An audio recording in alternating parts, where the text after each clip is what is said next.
ನಮಸ್ಕಾರ ಎಲ್ಲರಿಗೂ. Sleeping positions ಇನ್ pregnancy ಬಗ್ಗೆ ಮಾತಾಡೋಣ. ನೀವು ಟ್ರೈಮಿಸ್ಟರ್ ವೈಸ್ ನಾನು ಹೇಳ್ಕೊಡ್ತೀನಿ.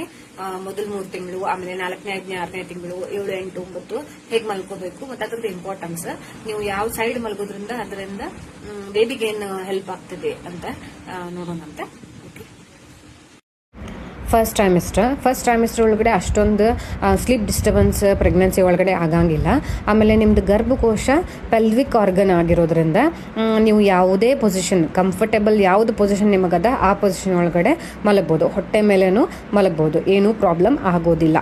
ಇನ್ನು ಸೆಕೆಂಡ್ ಟ್ರೈಮಿಸ್ಟರ್ ಒಳಗಡೆ ಏನಂತಂದ್ರೆ ನಿಮ್ಗೆ ಒಂದು ಅರ್ಲಿ 4-5 ಮಂತ್ ಒಳಗಡೆ ನಿಮ್ಗೆ ಹೊಟ್ಟೆ ಮೇಲೆ ಮಲಗಬೇಕು. ಒಂದು 10-15 ಮಿನಿಟ್ಸ್ ಅಂದ್ರೂ ಏನೂ ಪರವಾಗಿಲ್ಲ.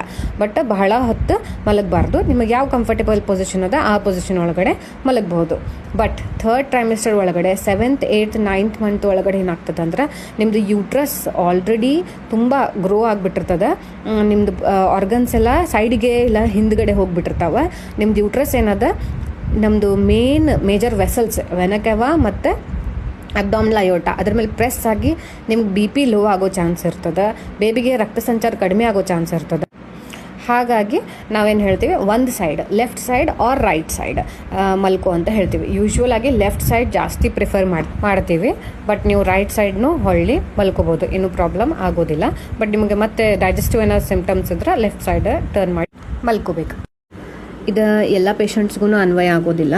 ಸ್ವಲ್ಪ ದಪ್ಪ ಇರೋರು, ಇಲ್ಲ BP ಇರೋರು, ಶುಗರ್ ಇರೋರು, ಹಾರ್ಟ್ ಪೇಷಂಟ್ಸ್ ಅವರಿಗೆಲ್ಲ ನಿಮ್ಮ ಡಾಕ್ಟರ್ಸ್ ಜೊತೆ ಮಾತಾಡಿಕೊಂಡು ಸ್ಲೀಪಿಂಗ್ ಪೊಸಿಷನ್ ಬಗ್ಗೆ ಅವ್ರ ಹತ್ರ ಡಿಸ್ಕಸ್ ಮಾಡಿ then you take decisions. Okay, all the best, be careful.